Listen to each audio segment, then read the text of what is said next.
Well, we are back, and it is time for another episode of Ink Transfer Drawing with Mark Zimmerman.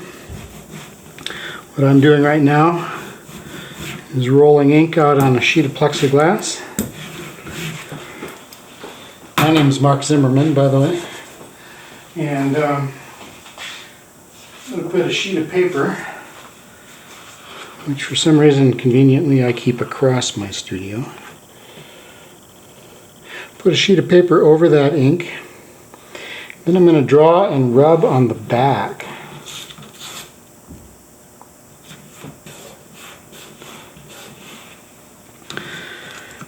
Transferring ink to the front, that's why I call it a transfer drawing. Transferring the ink, so it's an ink transfer drawing.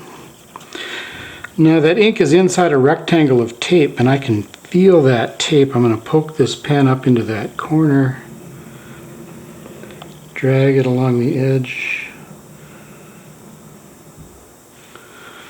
of that tape.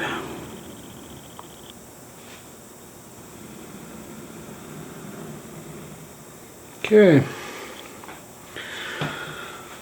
Yeah, let's see here. You'll notice that I don't set my hand down.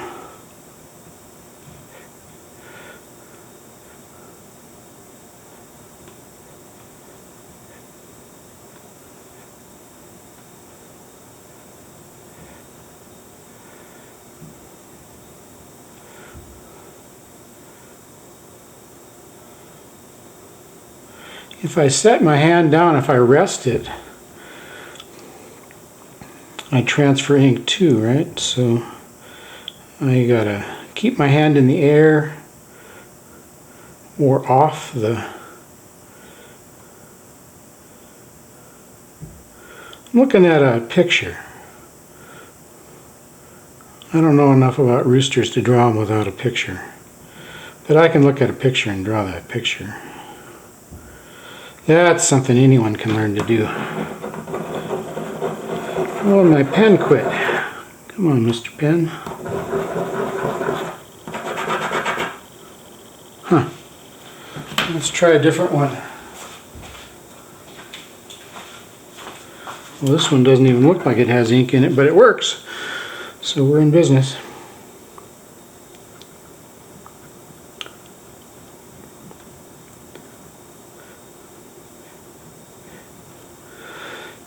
It actually transfers ink whether I leave a mark on the back or not. It's just that I can't tell where I've been, and that's a little disconcerting after a while.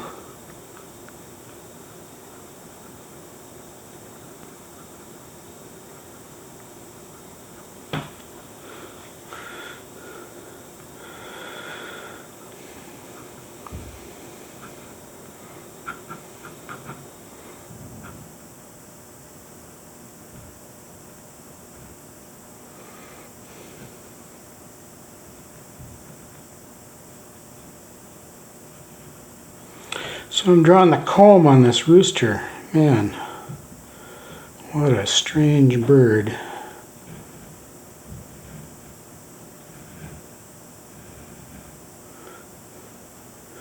Huh.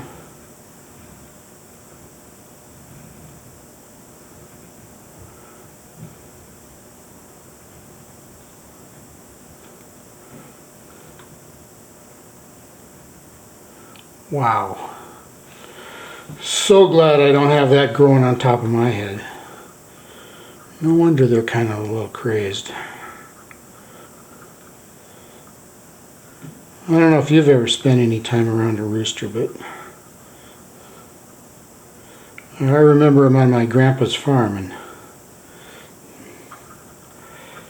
they were nuts.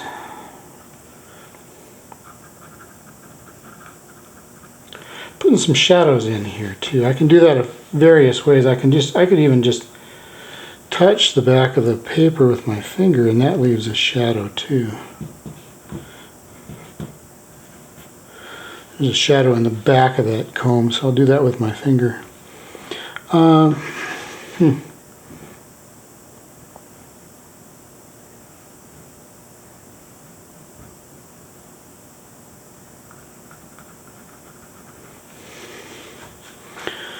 And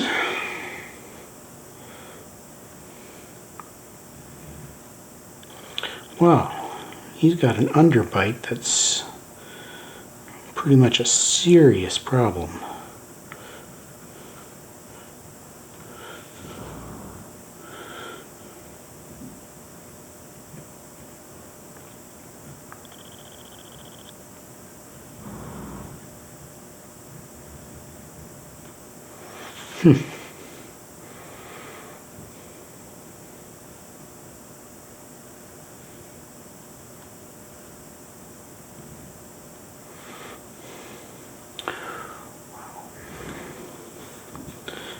Little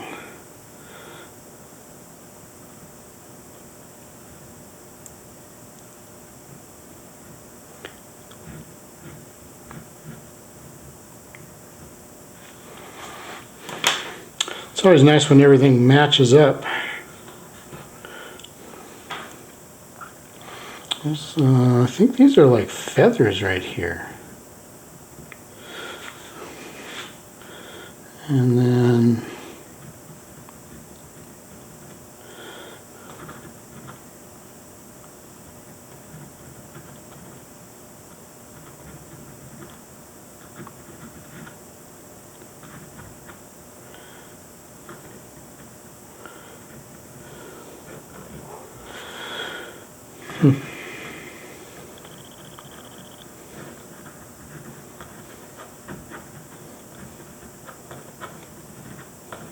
strange birds.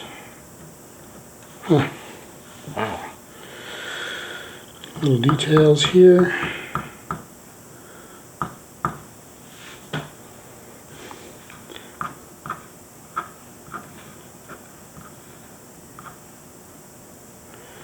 Little details there.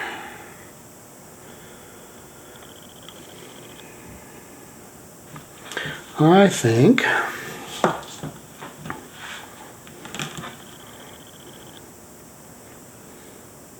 that I'm just going to drop a line in here.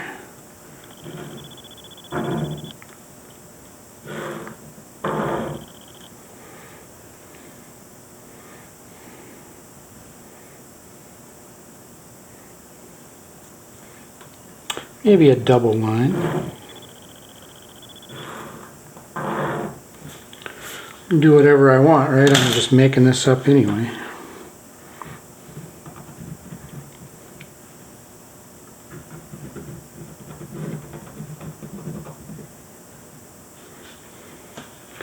Okay, here's our rooster.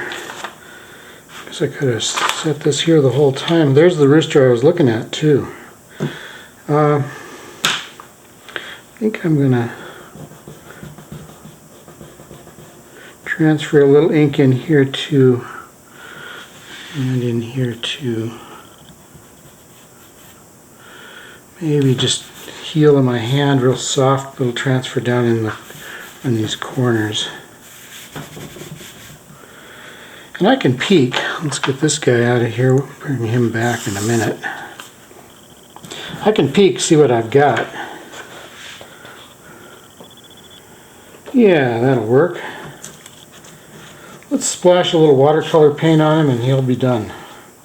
I'm going to get this plate of ink out of here before I paint. You'll notice that ink transfer drawings come out backwards. So when I paint this, I'm going to have to think backwards. Because, let's do it this way. And you know what? Let's put a board under here too. That way I can tip it various directions if I want.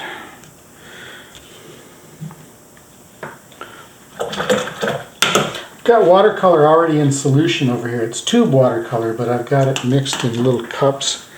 Makes it really quick and easy to get to. Well, that's kind of weird. So there's a little light actually shines through that thing on the back. Wow.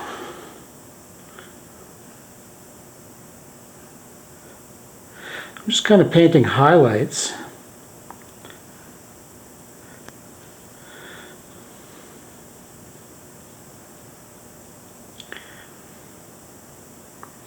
and little parts that maybe are kind of yellowish.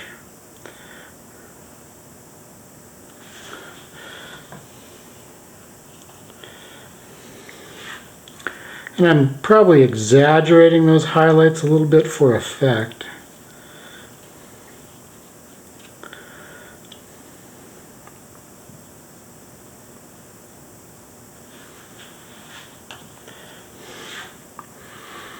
And I do have to look at that when I want to paint that. So I'm still looking at that picture. Now I'm just looking to see where the light is falling. Ooh, it's not that much light. Man, Mark, act like you've done this before.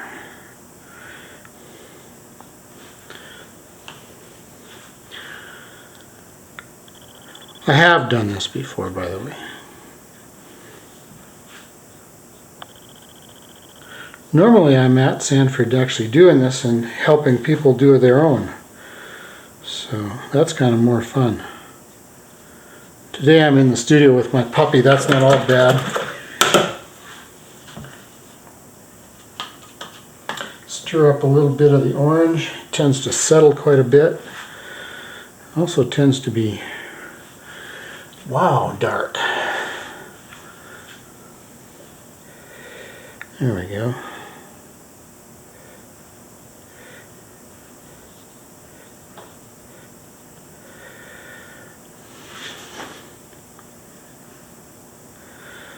So I kind of painted some highlights. Next to those highlights are kind of medium tones, and very often. Got an orange eye though. That is cool.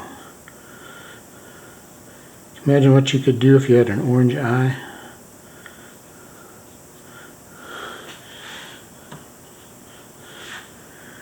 Give people the orange eye.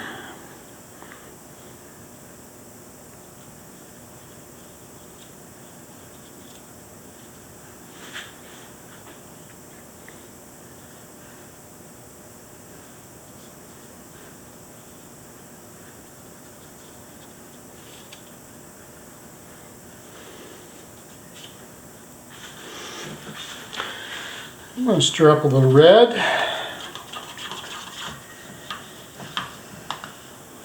Because it's plain to see that that's red, right?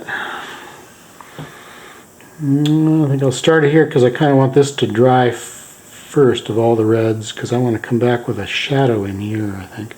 I kind of already have a bit of a shadow. Ooh.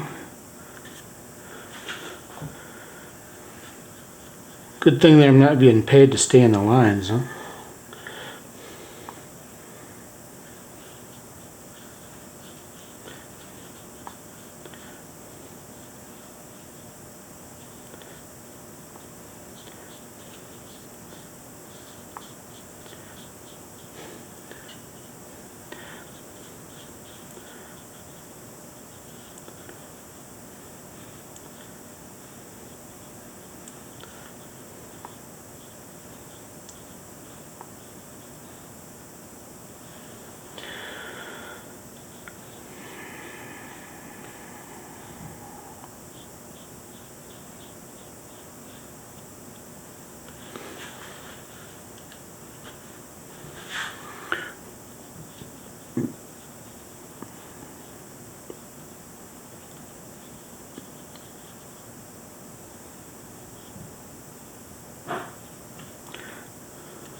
Gets quiet when I have to concentrate. Sorry. I'll try to babble a little.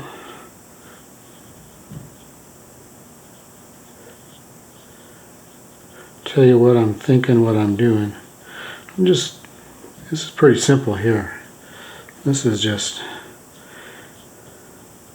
filling in the red parts, coloring the lines.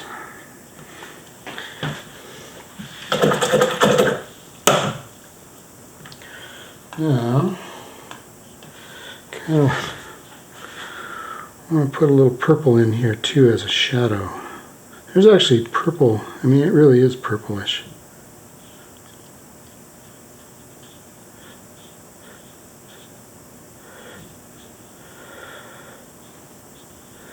And I'm exaggerating for effect too.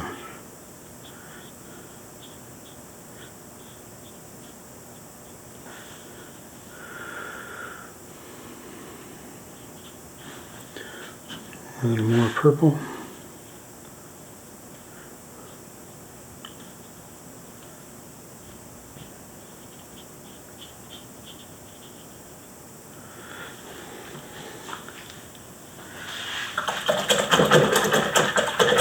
Clean that brush. I think a little bit of yellow ochre here. If I could get a little more, that'd be nice. There we go. He's got just a little yellow to his feathers. Those are feathers, I think, there. So it's pretty light, so I'm going to add water, which makes the paint more transparent, which lets the paper show through, and the paper is white, so it makes it lighter if I add water.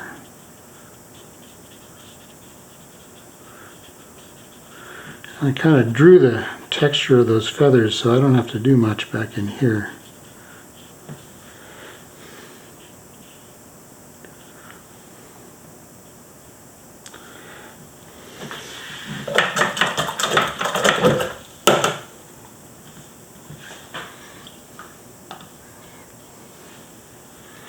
Oh, let's get a bigger brush, shall we? Let's quit playing around with that little thing.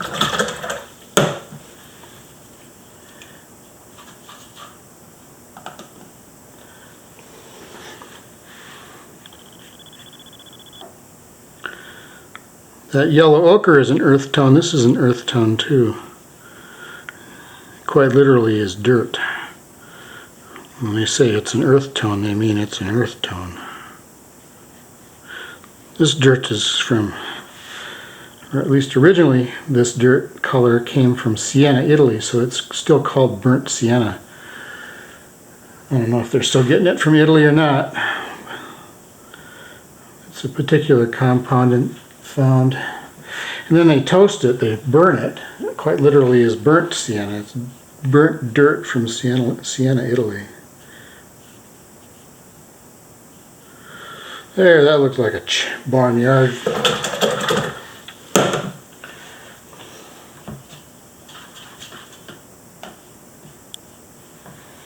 Give this a little green in here.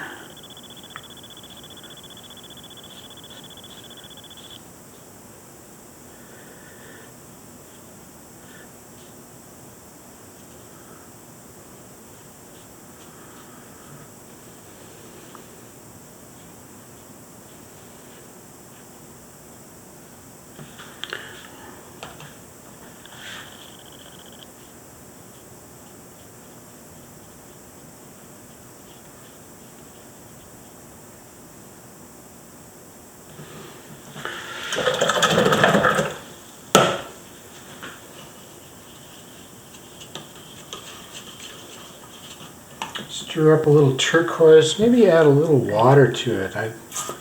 Last time I used the turquoise it seemed dark.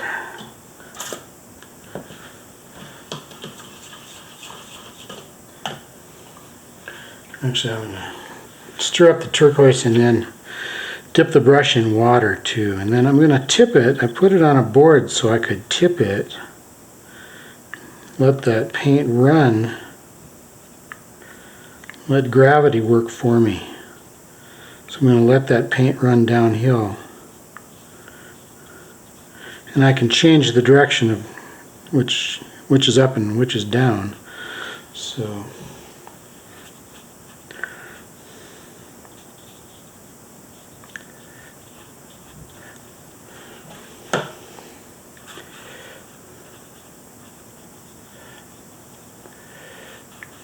again, adding water when I want it lighter.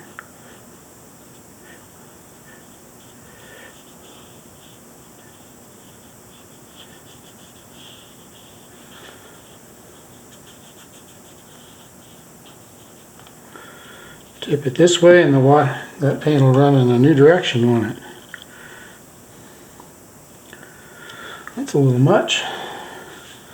Let's add a little water to that.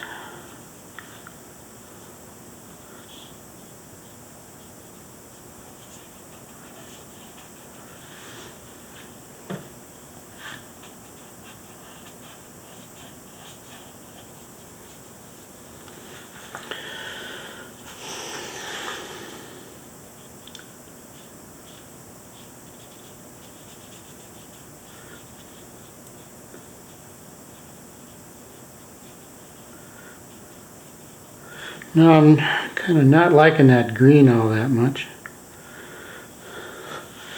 So I'm going to give a little stir to some blue and make it a blue-green.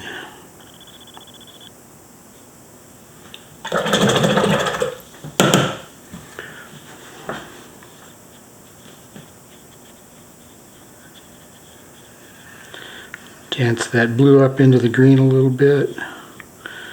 Kind of dried my brush to do that.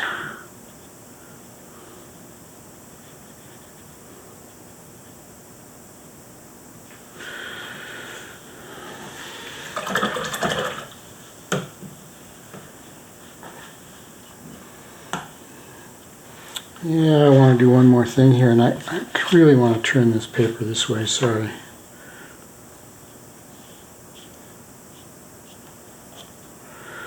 I just want a little purple in that sienna, just looks a little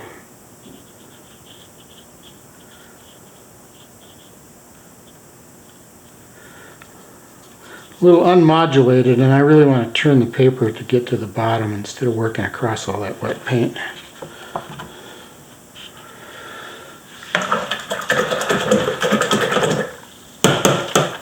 So I always sign them in pencil. Let's get this out of here. Grab my pencil.